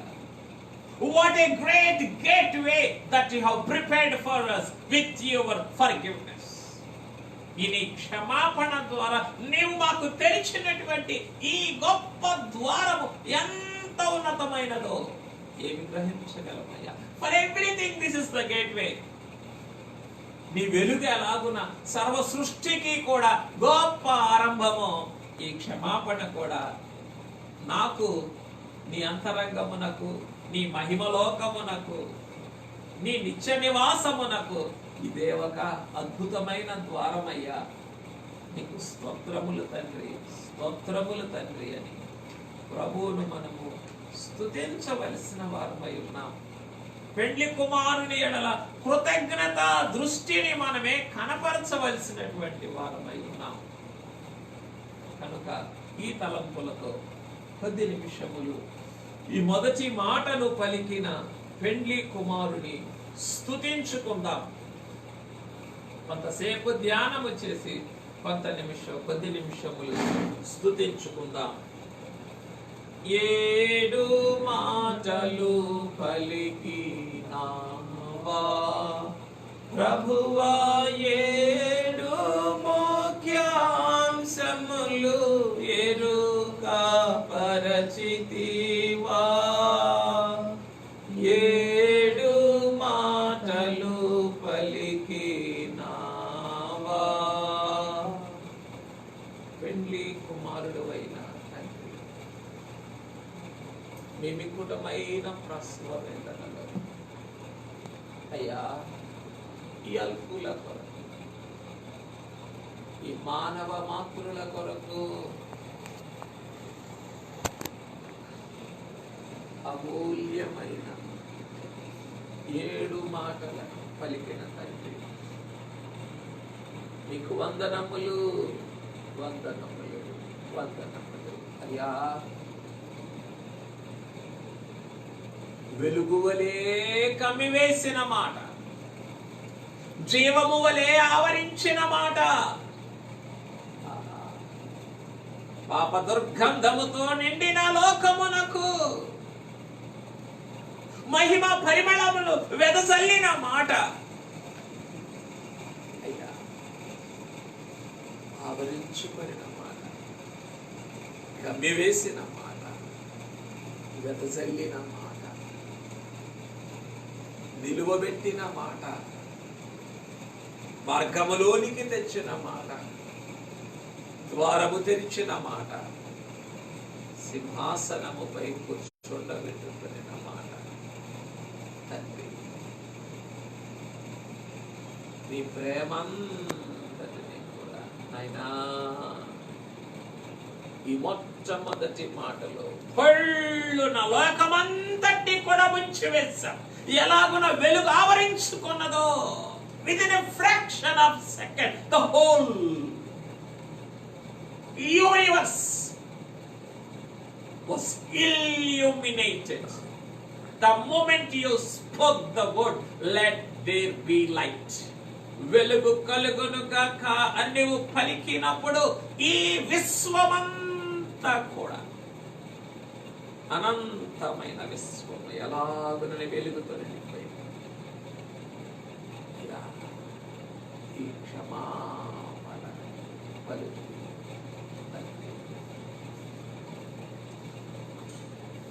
అన్ని లోకములను నింపివేసి ఉండగా, నిండించి ఉండగా అయ్యా,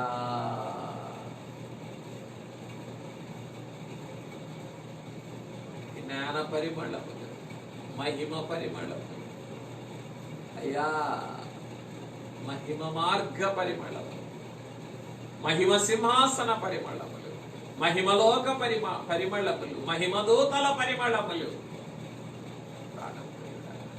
మాకు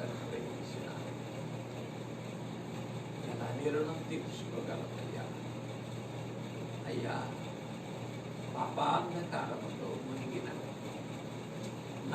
పాపాంధకారములో మునిగిన లోకము పైన నైజాంధకారములో మునిగిన నా మానవ అంతరంగము పైనను పరలోకపు మహిమను ప్రజ్వలింపచేయు ఈ అమూల్యమైన వాక్కుల నిమిత్తమై నీకు స్తోత్రములు.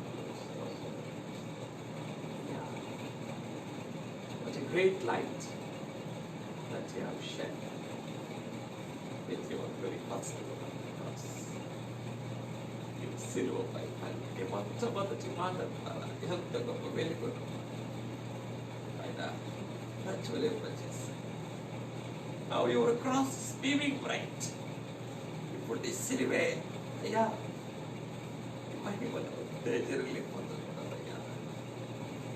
నీకు వందనములు ప్రాణప్రియుడా, నీకు స్తోత్రములు అయ్యా. లోకమంతటి కూడా నీ ప్రేమే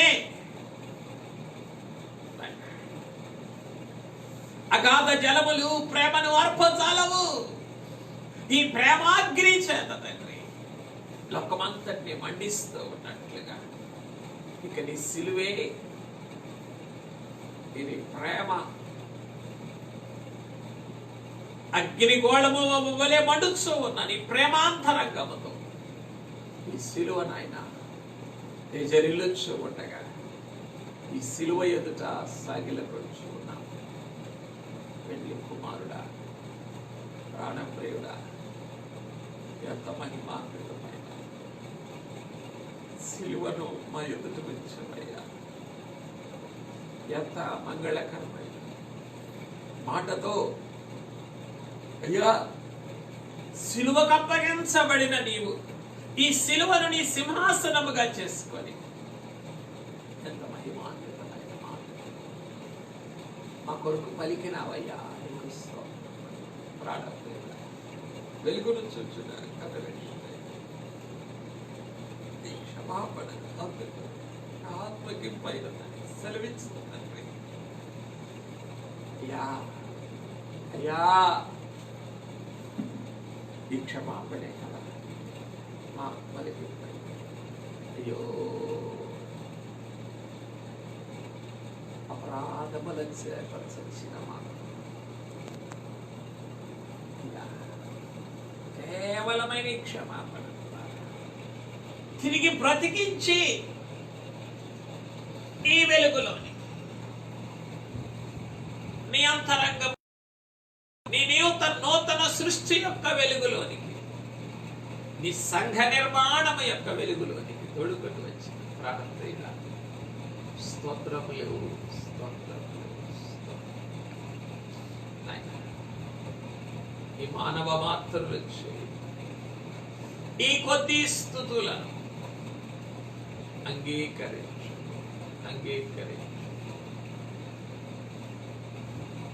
ఈ సిలువ యొక్క మహిమాన్వితమైన స్థితిని మా శరీర ప్రాణాత్మలకు ధరింపచేయము. మనోనేత్రములతో కృతజ్ఞతా నేత్రములతో ఈ సిలువను ధ్యానించగలిగిన స్థితి, ధరించగలిగిన స్థితి, స్తుతించగలిగిన స్థితి, ధరించగలిగిన స్థితి దయచేయి. ప్రాణప్రియుడైన క్రీస్తు నామమున స్తుతించి సమర్పించున్నాము తండ్రి. ఆమేన్. వీరలను క్షమించు తండ్రి, నేరాలేమియున్ కోరి తీర్చులా, నిన్ను జంపు కోరి తీర్చులా, జంపు క్రూరజనులకై ఆహా మహాత్మా ఆశరణ్య విమోచక ద్రోహరహిత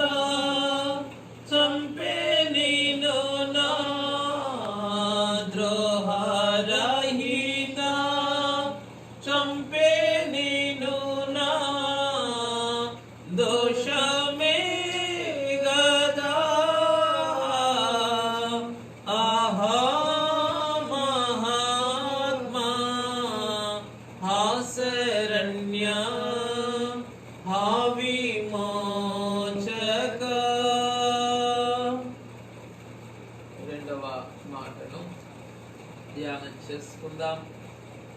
లూకా గారు రాసిన సువార్త 23వ అధ్యాయము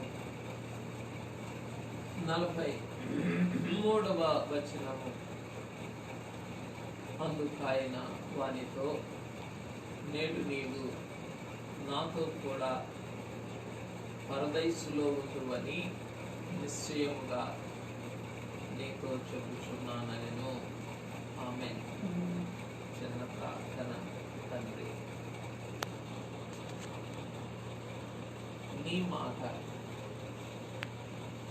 నీ మాటలోని సత్యము, నీ మాటలోని వెలుగు, నీ మాటలోని జీవం నైనా అన్ని యుగములకు సరిపడిన నీ మాట, అన్ని కాలములకు సరిపడిన లోకమును ఎలాగున మాటతో సృజించినావో అన్ని యుగములకు సరిపడిన నీ మాటలను కూడా సిలువపై పలికిన రీతిని అయినా మాతోనూ ఈ మాటలో నుండి మాట్లాడుతుంది. మా బ్రతుకు పొడుగున మా జీవితమునకు సరిపడినట్లుగా నీ మాటలను వెదజల్లి నీ మాటల పరిమళములను వ్యాపింపచేసి పెండ్లి కుమారుడా నీ నూతన సృష్టిగా మమ్మల్ని మార్చుమని ప్రాణప్రియ క్రీస్తున్నాము, స్తుతించి సమర్పించుకున్నాము తండ్రి.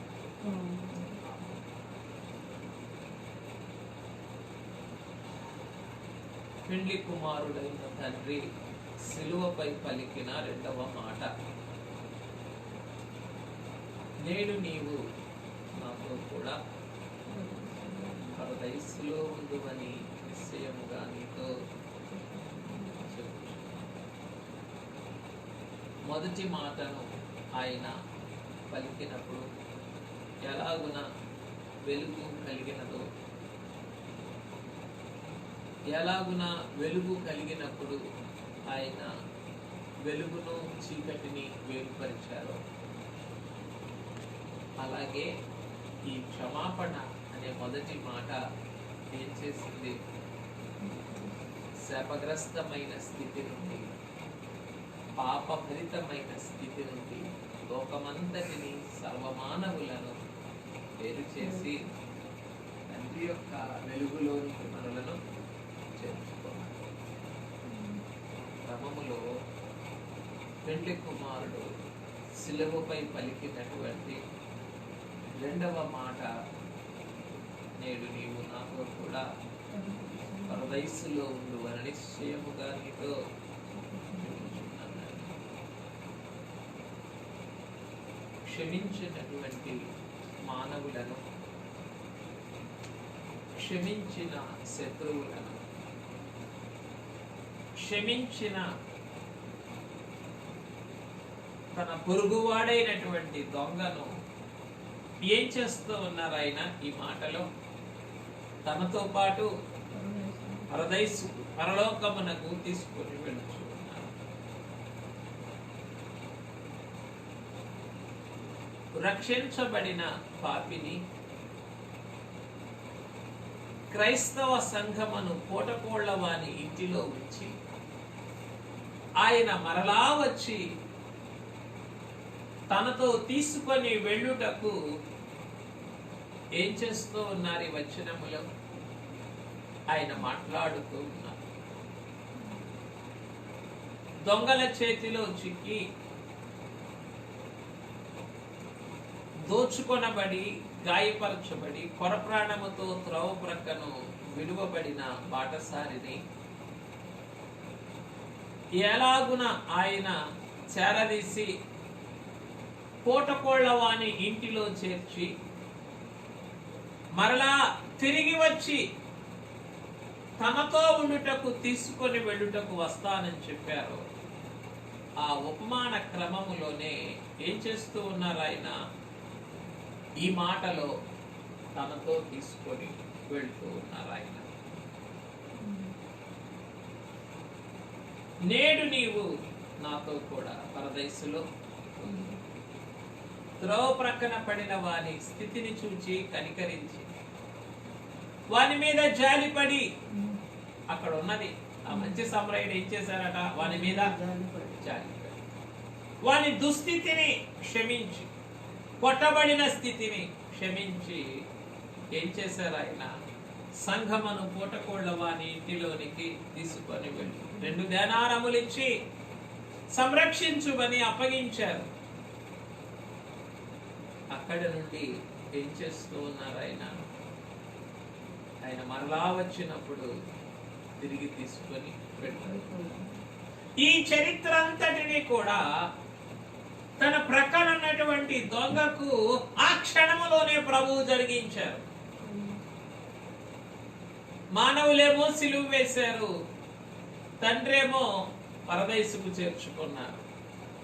దొంగలేమో కొట్టి వెళ్ళిపోయారు, దొంగలు కొట్టి వెళ్ళిపోయారు. ఆయనేమో పూటకోళ్ల వాని ఇంటికి చేర్చి తన యొద్దకు తీసుకొని పోయారు. చూడండి, అక్కడేమో దొంగలు కొట్టి వెళితే ఇక్కడేమో దొంగే కొట్టబడ్డాడు, సిలువకు అంటగొట్టబడ్డాడు. సిలువకు అంటగొట్టబడిన దొంగని చెప్పండి తిన్నగా పరలోకమునకు తీసుకొని వెళ్ళుచూ ఉన్నారు. మరి ఆ దొంగ యొక్క పూటకోళ్ల వాని ఇల్లు ఏది? ఈ సిలువపై పెండ్లి కుమారునితో ప్రేలాడుచూ ఉన్న సమయమే పూటకోళ్ల వాని యొక్క ఇల్లు. ఆయనే సంరక్షించారు, ఆయనే తీసుకొని వెళ్ళిపోతున్నారు. దేని కొరకు? యేసు దేవుని రాజ్యముతో వచ్చినప్పుడు నన్ను అని చేసినటువంటి ప్రార్థన. ఇంకా ఇది సిలువపై పలికిన మాట. అక్కడ 2వ దినమున ఏమి చేశారు తండ్రి? మొదటి దినమున వెలుగు కలుగ చేశారు, 2వ దినమున తండ్రి ఆకాశమును కలుగ చేశారు. చూద్దాం ఆదికాండ గ్రంథము. దేవుడు 6వ వచనం, మరియు దేవుడు జలముల మధ్యన ఒక విశాలము కలిగి ఆ జలములను ఈ జలములను వేరుపరచునుగాక అని పలికెను. దేవుడు ఆ విశాలము చేసి విశాలము క్రింది జలములను విశాలము మీది జలములను వేరుపరచగా ఆ ప్రకారమాయెను. దేవుడు ఆ విశాలమునకు ఆకాశమని పేరు పెట్టెను. మొదటి దినమున వెలుగు కలుగునుగాక అని పలికారు, 2వ దినమున ఈ విశాలము కలుగునుగాక. ఎక్కడ? జలముల మధ్య ఒక విశాలము కలిగి ఆ జలములను ఈ జలములను వేరుపరచునుగాక అని అన్నాడు. క్షమాపణ వెలుగు వలె ఆవరించుకుంటే సర్వమానవాళిని సర్వ సృష్టిని వెలుగు ఎలాగున కమ్మివేసిందో అలాగున ఆయన క్షమాపణ సర్వమానవాళిని కమ్మివేస్తే తన కుడి ప్రక్కన ఉన్నటువంటి దొంగకు ఆయన ఇచ్చినటువంటి ఈ యొక్క పరలోక భాగ్యము, ఈ పరదైసు, ఈ పరదైసు ఆయన కలుగు చేసినటువంటి ఆకాశమునకు, ఆకాశము ఆయన సింహాసనము, ఆకాశ మహాకాశములలో పైన ఉన్నటువంటి ఆయన యొక్క మహిమలోకమునకు సాదృశ్యముగా ఉన్నది. ఇది ఎటువంటిది అనంటే ఆయన చేర్చుకునేటటువంటి ఈ దొంగను చేర్చుకున్న పరదైసు ఆకాశము కన్నా విశాలమైనటువంటిది. ఎక్కడ కలిగింది ఆ విశాలము? జలముల మధ్య కలిగినటువంటి విశాలము. అలాగుననే మానవ లోకములో కలిగినటువంటి ఏర్పాటు చేయబడినటువంటి పరలోక భాగ్యము, పాపలోకములో కలిగినటువంటి ఈ యొక్క పరలోకపు సౌభాగ్యము ఎటువంటిది? విశాలమైనటువంటి, కొలతలేనటువంటి ఉన్నటువంటిది. నేడు నీవు నాతో కూడా పరదేశులో నుండువు. ఈ అందరూ ఈ మాటను ధ్యానించి నమ్ముతూ ఉన్నారు. వారందరి ఆత్మలను కూడా ఏం చేస్తూ ఉన్నారు? ఆయన ఆ విశాలమైనటువంటి పరదేశులోనికి, మోక్షలోకములోనికి తీసుకొని వెళ్తూ ఉన్నారు. The way paradise is above the earth. పరదేశు ఎలాగునా భూమి పైన ఉన్నదో, దేవుడు కలుగ చేసిన ఆకాశము కూడా భూమికి పైన ఉన్నటువంటిది. అందుకే భూమి కన్నా ఆకాశము ఎంత ఎత్తుగా ఉన్నదో, తన యందు భయభక్తులు కలిగిన వారి ఎడల ఆయన కృప అంత అధికముగా ఉన్నది అని దావీదు గారు కీర్తించారు. కనుక ఈ భూమికి ఎంత ఎత్తులో ఉన్నటువంటిదో ఆకాశము, అలాగుననే ఈ మానవ పాపికి పరలోకము కూడా ఎటువంటిది? అంతే ఉన్నతమైనటువంటిది. ఆ ఉన్నతమైనటువంటి పరదేశంలో చేర్చడానికి ఏం చేశారు ఆయన? చెప్పండి. ఆ ఉన్నతమైన పరదేశంలో చేర్చడానికి భూమికి ఆకాశం ఎంత ఉన్నతంగా ఉందో అంత ఉన్నతమైన కృపని కనపరిచారు ఈ రెండవ మాటలో. అయ్యా నీకు స్తోత్రమని ఏం చేయాలా? ఈ మాట దగ్గర స్తుతించాలి. నాయనా నీ కృపను బట్టి కాకపోతే మరి దేనిని బట్టి నాకు దొరుకుతుంది? ఏమిటి?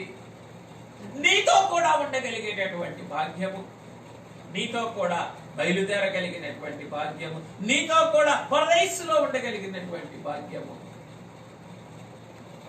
నేను ఈ లోకములో పరదేశినేనయ్యా, నేను ఈ లోకములో పరదేశిని. నేను నీతో కూడా పరదేశులో నివాసము చేయవలసిన వాడను. కనుక పరదేశిని పరదేశులోనికి తీసుకొని వెళ్ళేటటువంటి నిత్యత్వపు మాట.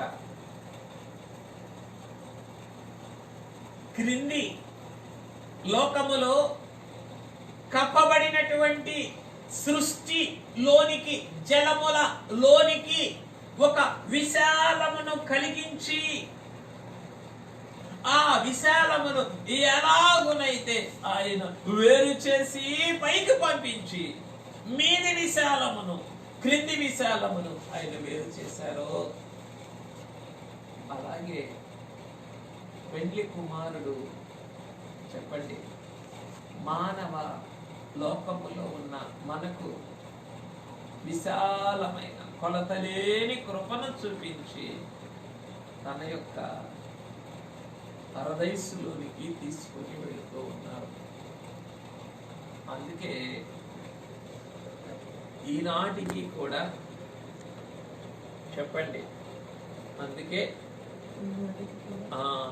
అంటే ఏనాడు మొదలుకొని పునాదులు కలిగినటువంటి ఆ నూతన యెరూషలేము పట్టణమును అబ్రహాము గారికి చూపించిన దినము మొదలుకొని ఈనాటి వరకు కూడా భక్తులైన వారికి ఏం చేస్తూ ఉన్నారు? ఆయన తన మహిమలోకమును చూపిస్తూనే ఉన్నారు. తన మహిమలోకమును ఆ మహిమలోకములోని దివ్యమైన అనుభవములనే సాధు సుందర్శించారు, పరలోక దర్శనములుగా రచించారు, ఆయన మానవలోకానికి అందించారు. అయ్యా ఇదిగో నేడు నీవు నాతో కూడా ఎలాగున భూలోకపు జలములలో బంధించబడినదో, ఏమిటి? ఆకాశం అనేటటువంటి విశాలము ఎలాగున భూలోకపు జలములలో బంధించబడినప్పుడు నీవు ఆ విశాలము కలిగి ఆ పై జలములను క్రింది జలములను వేరు చేయనుగాక అని ఎలాగున పలికావో, అలాగున క్రింది లోకములో బంధించబడినటువంటి హేడెస్సు పైన, అగాధము పైన ఉన్న చెరలో ఉన్నటువంటి మానవాత్మలను కూడా ఈ మాట ద్వారా నువ్వేం చేస్తూ ఉన్నావు? పాతాళ వశములో నుండి నీవు వేరు చేస్తూ ఉన్నావు. విశాలము కలుగునుగా, కానీ ఎలాగునైతే నీవు మీది జలములను పైకి తీసుకొని వెళ్ళిపోయావో అలాగున ఈ పాతాళ వశములో ఉన్నటువంటి చెరలో ఉన్న ఆత్మగా నీవు ఈ దినమున గనుక నీకు స్తోత్రం అని చెప్పి ఈ రెండవ మాట యొక్క ప్రభువును స్తుతించాలి. ఆ రెండవ మాటలో తండ్రి చేసిన పని, ఆ రెండవ దినమున తండ్రి చేసిన పని, ఈ రెండవ మాటలో కుమారుడు చేసిన పని. ఇది లోక నిర్మాణము కొరకు, ఇది సంఘ నిర్మాణము కొరకు. అయ్యా, మీరు మాట్లాడారు, పని చేశారు. కుమారుడా, మీరు మాట్లాడారు, పని చేశారు. తండ్రి మీ పనికి, కుమారుడా మీ పనికి. కార్య సాధకులు, కార్యదక్షులు ఎవరు? పరిశుద్ధాత్మ తండ్రి మాత్రమే. కనుక నీకు స్తోత్రములు, నీకు స్తోత్రములు అని ప్రభువును మనమే స్తుతించుకుందాం. కార్య సాధకుడు ఆయనే, కార్య దక్షుడు కూడా పరిశుద్ధాత్మ తండ్రి. కనుక ప్రభువును మనం స్తుతించుకుందాం.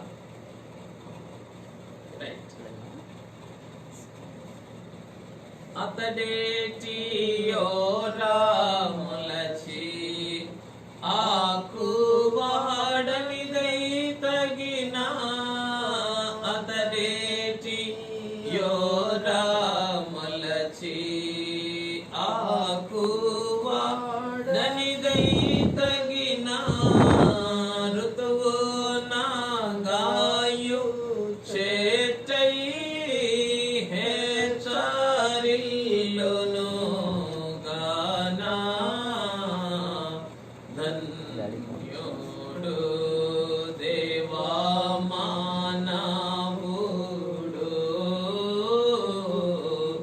ధన్యుడు ధన్యుడు దైవాజనుడు, ధరణి జనులందరి కన్నా ధన్యుడు దైవజనుడు, ధరణి జనులందరి కన్నా అన్యులెంతటి వారైనా అతనికి సాటి రారు.